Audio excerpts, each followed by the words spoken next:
자, 여러분, 주님의 평안을 빕니다. 사순절의 막바지에 다다르게 되었습니다. 성주간을 지내면서 주님의 행적을 살펴보고 있습니다. 오늘은 사순절을 쭉 정리할 수 있는 시간이 되었으면 합니다. 우리가 왜 사순절을 지내고 있으며 이것이 어떤 의미를 가지고 있는지 또 역사적으로 또 신학적으로 살펴보고자 합니다. 먼저 기도를 드립시다. 우리들의 아버지 하나님 너무나 감사합니다.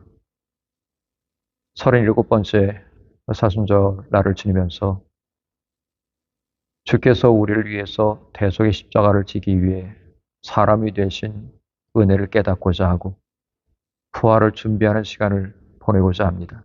이 시간 성령님 선생님이 되어주셔서 저희들로 하여금 마땅히 깨달을 것을 알게 도와주시옵소서. 예수님의 이름으로 기도합니다. 아멘. 많은 교회들이 사순절이 되면은 금식하고 절제하고 회개하는 그런 모습들을 통해서 부활절을 준비하도록 돕습니다.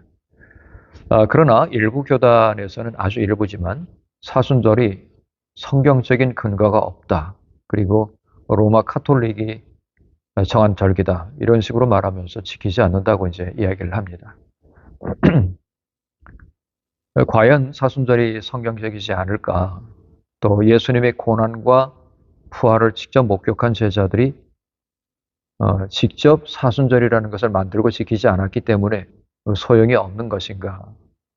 이렇게 생각했을 때 사순절은 오순절처럼 성경에 직접 명시를 하지는 않았지만 성경에 완벽하게 근거한 절기라고 할 수가 있습니다. 이건 교회 전통이지요. 교회가 전통을 만들어 온 이유가 있습니다. 특별히 초대교회 전통이라고 하는 것은 굉장히 중요합니다. 우리 연합감리교회에서 우리 네 가지의 신앙을 이해하기 위해서 표준을 사용을 합니다. 첫 번째는 성경입니다. 성경은 그 어느 것보다도 가장 중요한 신앙의 표준이 되기 때문이지요. 성경 중심이에요. 우리 존 웨슬리가 나는 오직 한 책의 사람입니다 라고 한 적이 있습니다. 소모 우니우스 리브리. 오직 한 책은 다름 아닌 성경책이지요.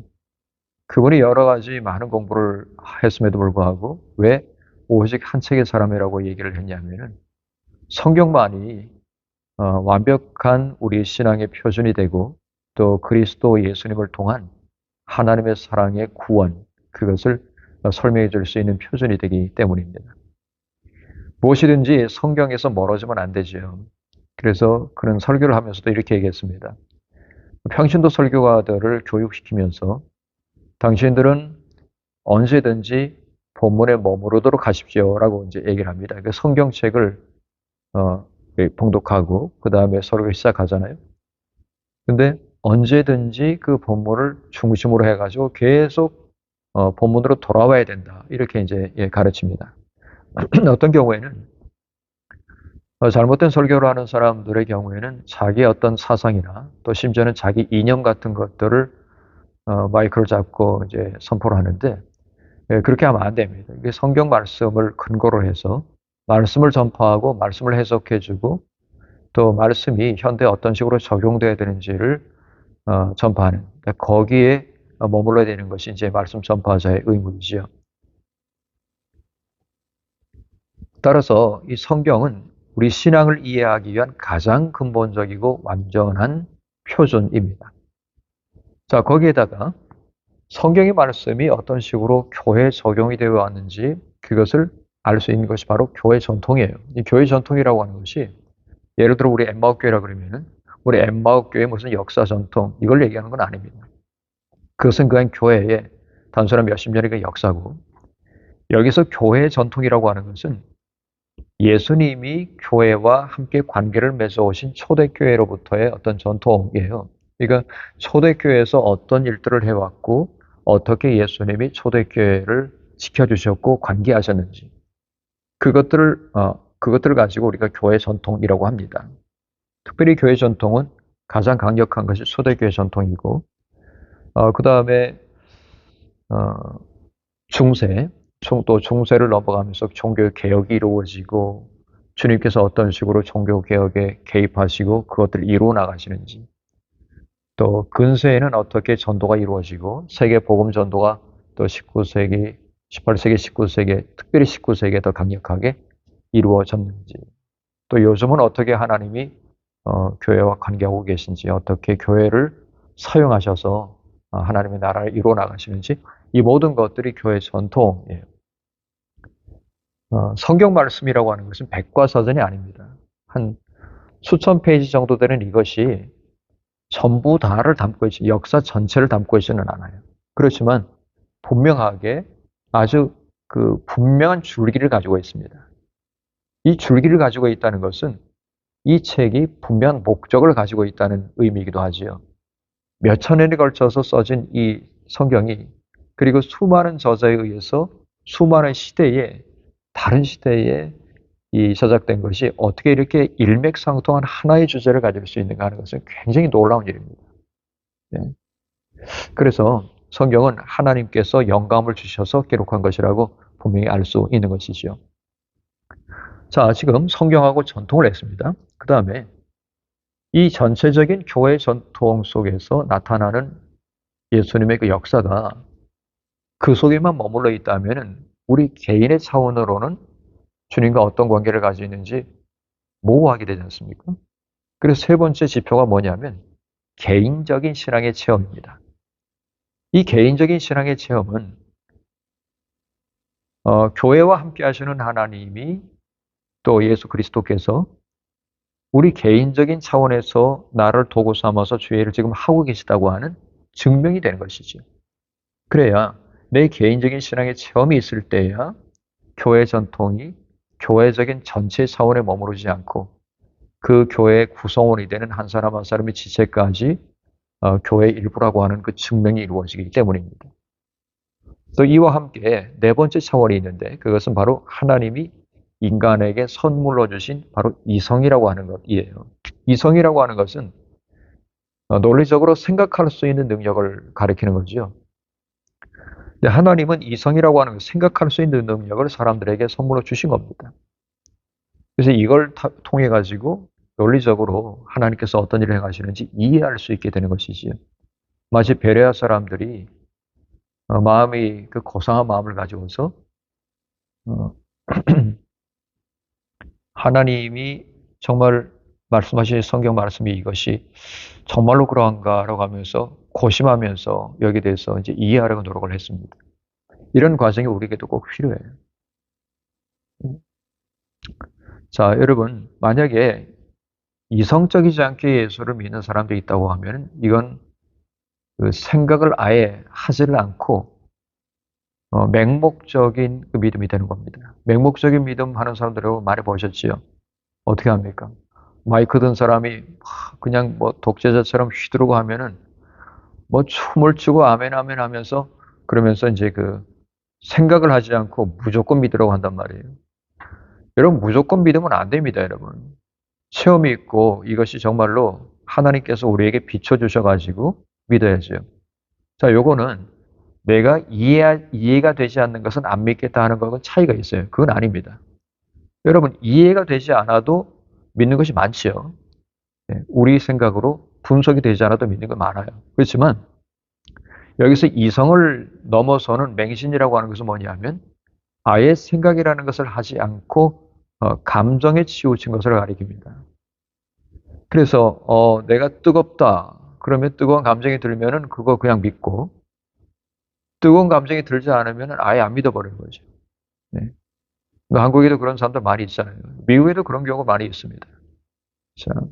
자, 그래서 여러분, 성경과 그리고 교회 전통과 또 교회 전통이 개인적인 차원에서 경험되는 걸 체험하고, 그 다음에는 인간에게 선물로 하나님이 주신 생각할 수 있는 능력, 이성을 가지고 이 네 가지의 어떤 표준을 가지고서 신앙을 이해하는 것입니다. 자, 따라서 우리 교회에서 계속해서 지켜왔던 사순절은 굉장히 중요하다는 것입니다. 40일을 꼭 지키라고 성경 속에 명시하지는 않았지만 초대교회부터 부활절을 준비하는 기간으로 오랫동안 지켜왔고, 또 공회를 거쳐서 정해지고 받아들여진 교회 절기입니다. 자, 그럼 사순절이 언제부터 지켜졌는지 역사를 보겠습니다. 사순절의 역사는 사실은 그 1세기 말, 즉 채서기 100년이 되기 전에 신약 성경 시대하고 그다음에 2세기 초에 시리아에서 기록되었다고 봅니다. 이 시리아에서 기록된 것이 뭐냐면 바로 열두 사도의 가르침인데 바로 이 책이에요.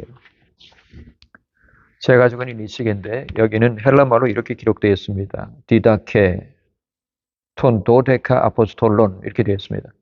톤 도데카 아포스톨론이라고 하는 것은 12사도의 도데카 가르침이라는 것이에요. 도데카를 가르침들이라고 말하는 목수인데 여기서 디다케라고 말할 수 있습니다. 큰 제목은 디다케라고 되어 있는데 사실 이것은 1873년에 그리스 정교회의 주교였던 필로테오스 보리엔니오스라고 하는 분이 지금은 그리스하고 그 터키의 아주 중간에 아주 얇게 땅으로 이어진 부분이 있거든요. 물론 중간에 바다가 딱 가려져 있지만 이거는 뭐 배를 타고 금방 지나갈 수 있는 아주 해협 같은 곳입니다. 여기에 뭐가 있냐면은 바로 예전에 콘스탄티노플이라고 불리던 도시가 있어요. 지금은 이스탄불입니다. 이스탄불은 교통의 요지이지요. 유럽과 아시아를 잇는 교통의 요지예요. 그래서 거기 아주 거대한 그 국제공항이 있고 제가 예전에 그 우크라이나에 선교를 갈 때 가장 싼 그 항공기를 골랐기 때문에 이스탄불을 경유하는 것이었어요. 이스탄불에서 키예프로 가는 것이었는데 거기에서 폭탄 테러가 나가지고 공항이 폐쇄되는 바람에 거기를 가지 못하고 암스테르담으로 이제 옮겼던 기억이 있습니다. 근데 거기가 이제 그 아주 그 중심되는 곳이고 이곳에 가까이 있는 곳이 있지요. 조금 더 내려가게 되면은 이제 에페소가 있고 그렇습니다. 자, 여기에 성묘 수도원, 성묘라고 한다면은 성모가 아니고 그 묘지입니다, 묘지. 근데 성은 묘수도원인데 일명 예루살렘 수도원이라고 하는 곳이 있었는데 거기에 도서관에 아주 짤막한 제호가 달린 톤 도데카 아포스톨론이라고 하는 그 그리스어가 달린 양피지 사본을 발견했습니다. 이게 처음에는 그 있는지도 몰랐던 것이죠.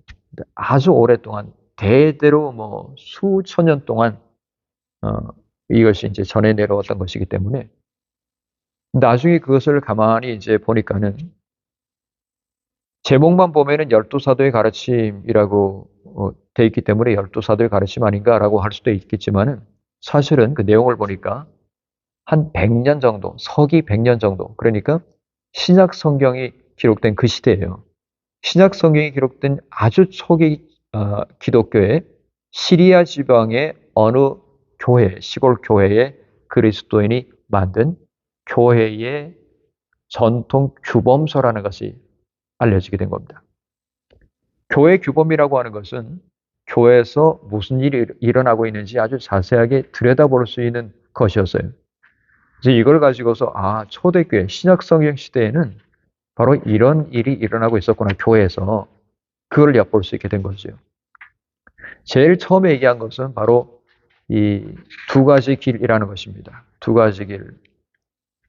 이 두 가지 길이 있습니다. 하나는 생명의 길이고 다른 하나는 죽음의 길인데 두 길의 차이는 큽니다. 라고 하면서 쓰고 있어요. 오이도이 두오 에이시 미아테스 이런 식으로 됩니다. 자, 그 다음에 여기 8장에서 중요한 부분이 바로 금식을 얘기한다는 것인데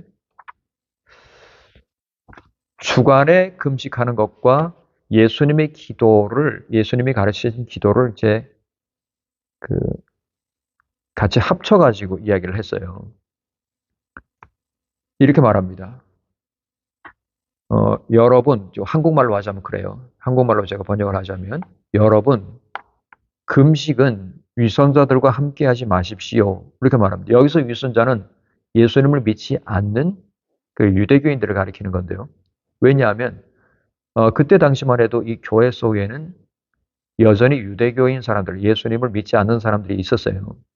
근데 이제는 뭐 유다도 전부 다 망했기 때문에 100년 정도가 되면 여기서 이제 성전에서 예배를 못 드리기 때문에 완전히 멸망하고요. 그래서 회당 중심의 예배가 될 수밖에 없었습니다. 그래서 두루마리를 가지고 말씀을 읽고 전파하는 것, 이것이 예배 중심이 된 거죠. 예전에는 희생 제사 중심이지만 이 말씀 중심의 예배가 바로 오늘날까지 이어지는 우리 개신교 예배가 되겠습니다. 자, 계속해서 말하자면 그렇습니다. 위선자들은 주간의 둘째 날과 넷째 날에 단식하니까 여러분은 주간의 넷째 날과 준비일에 단식하십시오. 이렇게 말합니다. 준비일. 이게 무슨 뜻이냐면은 둘째 날과 다섯째 날이라고 한다면은 주님의 날이 첫째 날이니까요. 둘째 날이라고 하면 월요일이에요. 그 다음에 다섯째 날은 목요일이란 말입니다. 이건 바리새파 사람들이 지키는 겁니다. 이 바리새파 사람들이 월요일하고 목요일에 금식을 하니까 여러분들은 그들과 같이 단식하지 말고 금식하지 말고 주님을 기억하면서 넷째 날과 준비를 하십시오. 즉 요즘 말로 하자면 수요일과 금요일에 준비일에 금식을 하십시오. 이렇게 말을 하는 겁니다. 여기서 준비일이라고 분명히 명시를 합니다. 이 준비일이라고 한다면은 일주일간의 부활을 가리키는 주님의 날이 되겠어요. 그 주님의 날을, 부활의 날을 준비하기 위한 날에 금식하라는 이야기이지요. 결국 구약 성경에서 명시한 금식일은 1년에 단 하루, 대속죄일입니다. 레위기 23장에 나오는데 물론 16장에도 나오고, 근데 바리새파 사람들은 자원해서 월요일과 목요일에 단식을 했는데 금식했는데 열심히 있는 그리스도인들은 유대교처럼 하지 말고 정말로 예수님의 부활을 준비하는 수요일과 금요일에 금식을 합시다라고 얘기를 했기 때문에 또 금요일로 이렇게 금식일을 정한 까닭은 예수님이 금요일에 돌아가셨기 때문입니다. 결국 이렇게 신약성경 시대까지 천주교회가 공식적으로 로마 교회가 이루어지기 전에부터 벌써 이 부활을 위해서 준비했다는 사실을 알 수 있고 이때 금식했다는 사실을 알 수가 있습니다. 자, 그리고 부활절에 세례를 거행하는 것이 초대교회부터의 전통이었습니다. 물론 성령강림절에 할 수도 있지만은 성령강림절은 나중에 이제 오순절로서 우리가 알 수 있게 되겠고요. 네, 부활절에 세례를 받는 후보자들이 세례 준비를 하는데 금식을 했어요. 금식함으로써 준비를 하는데 이 금식 기간에 대해서 명확하게 초대교회는 정하지를 않았습니다. 사실은. 어떤 때는 몇 달이 되기도 했고요. 어떤 때는 뭐 40일이 되기도 했어요.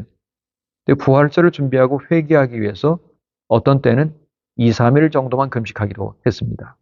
즉 목요일에 예수님이 이제 재판 받으시니까 목, 금, 토 이렇게 성목요일, 금요일, 성토요일까지 금식하기도 했어요. 어떤 때는 금요일과 토요일만 금식하기도 했습니다. 그러다가 부활절을 이제 회개로서 준비하고 금식하는 교회 전통이 지금처럼 40일로서 완전하게 정해진 것이 언제냐면은 바로 서기 325년에 있었던 니케아 공의회, 공의회라고 하는 것은 공적으로 회의를 했다. 요즘 우리 연회처럼 이렇게 회의하는 것을 가리켜서 공의회라고 했습니다. 카운슬. 아까 제가 말씀드렸습니다. 이 콘스탄티노플하고 가까이 있는 한 도시를 얘기했는데 그것이 바로 니케아예요. 제가 지난 주일 설교에서 말씀드렸지요. 니케아가 중요한 어떤 교회 사이에 있어서 중요한 곳이라고요. 그리고 이 에베소의 동북쪽으로 좀 멀리 떨어져 있습니다. 그것이 바로 니케아입니다. 근데 이 325년이라고 하는 것을 굳이 얘기한 것은 바로 이 테오도시우스 때를 말씀드리기 위함이에요. 로마가 계속해서 우리 기독교인들을 박해를 하다가 그러다가 콘스탄티누스 황제 때 공의를 하게 되죠. 공의를 한다는 얘기는 뭐냐면 더 이상 기독교인들을 박해하지 말아라 라고 말하는 것입니다. 이것이 13년이에요. 칙령에 의해서 콘스탄티누스가 칙령을 내려가지고 기독교인들을 박해하지 말고 장려를 하는 것이 됐습니다. 기독교를. 그러다가 어떤 사람들은 잘못 이해하는데 313년에 우리 콘스탄티누스 황제가 소위 키로라고 하는 PX처럼 생긴 이 표식을 가지고서 나가서 승리를 했기 때문에 이 사람이 기독교를 로마에 공인한 것처럼 생각하는데 국교로 만든 것처럼 생각하는데 그렇지 않습니다. 공인만 했어요. 공인. 공식적으로 인정한 거죠. 그리고 로마의 신민 모두가 기독교인이 되어야만 한다라고 하는 국교로 나라의 종교로 정한 것은 콘스탄티누스 황제가 아니고 테오도시우스 1세였습니다. 이렇게 여러분 이해하면 되겠습니다. 그래서 이 테오도시우스 1세가 325년에 니케아 공의회를 자기가 개최한 건 아니고 교회 당국이 개최할 수 있도록 했어요. 왜냐하면 예수님을 믿는 도리가 이제는 뭐 로마의 국교로서 이제 그 기독교가 정해진 이상 어떤 식으로 믿어야 된다라고 하는 것을 정해만 됐기 때문에 이때 무슨 삼위일체 교리라든지 이런 것들이 전부 다 공인되게 되지요. 그러니까 여기서 자기들끼리 머리를 이제 써가지고서는 뭘 만든 것이 아니고 교회가 전통적으로 해오던 것을 어떤 식으로 정리를 한다는 입장입니다.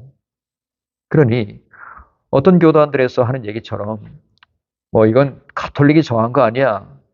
가톨릭이 정한 거 아니야. 그러니 우리는 믿지 않겠어. 라고 말하는 것은 합당치 않은 일이라는 거죠.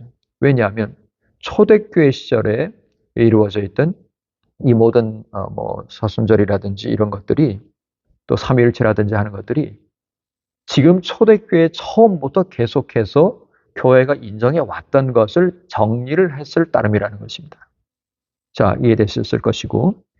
자, 그러면 이 사순절이라고 하는 것이 금식하면서 부활을 준비하고 또 그때 세례받기를 그 후보자들이 준비를 했다면은 교회로부터 성만차 안에서 제외된 죄인들이 또 있었어요.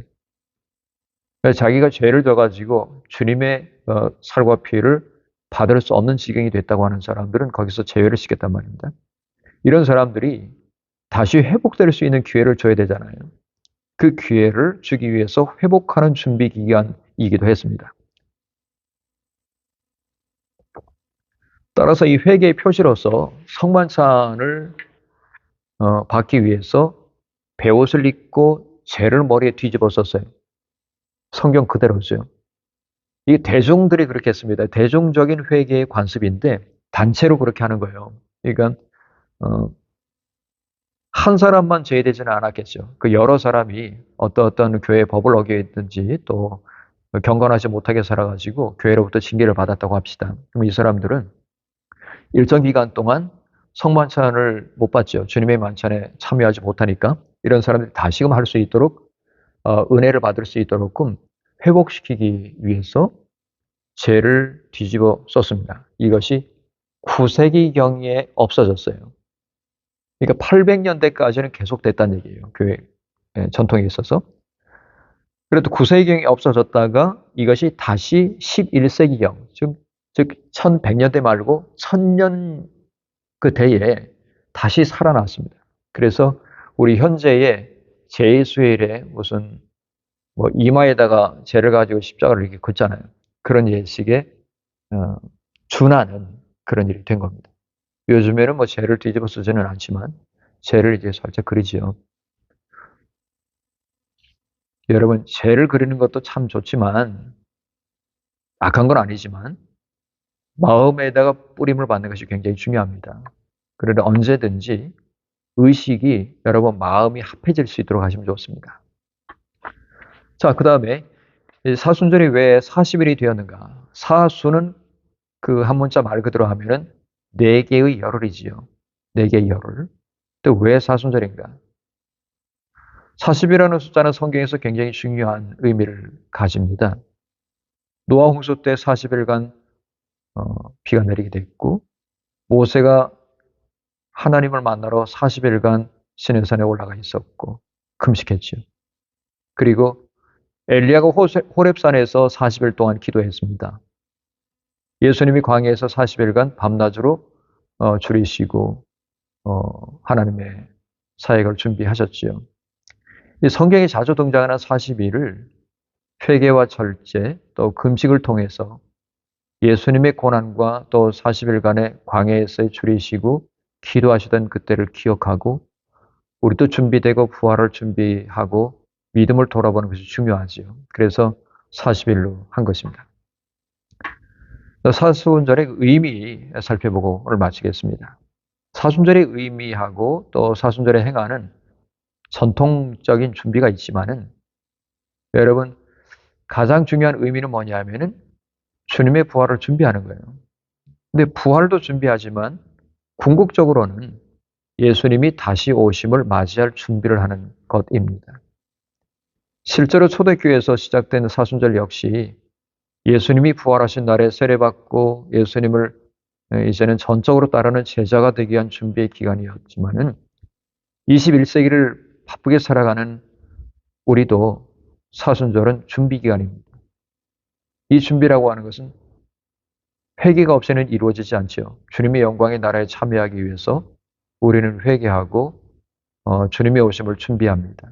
그동안 우리 자신에게 초점을 두었던 생각이라든지 우리의 삶의 행동들이라든지 내가 살고 있는 모든 삶의 어떤 결정들이라든지 하는 것들을 다시 예수님께로 초점을 두고서 돌아설 수 있는 회개 시간입니다.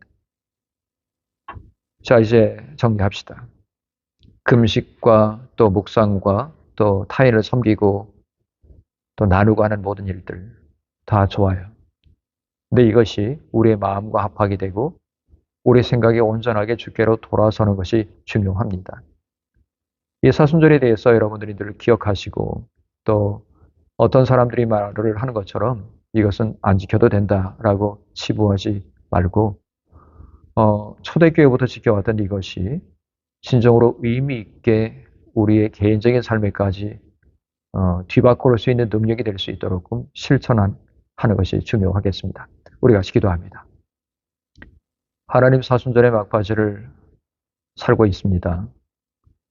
우리가 마음을 주님 앞에로 초점을 모으고 주님께서 기뻐하시는 삶으로서 돌아갈 수 있게 주님 인도해 주시고 하나님이 우리들을 여전히 사랑하시고 회개의 기회를 주셨음을 감사하면서 사순절을 의미심장하게 지낼 수 있게 인도해 주시옵소서.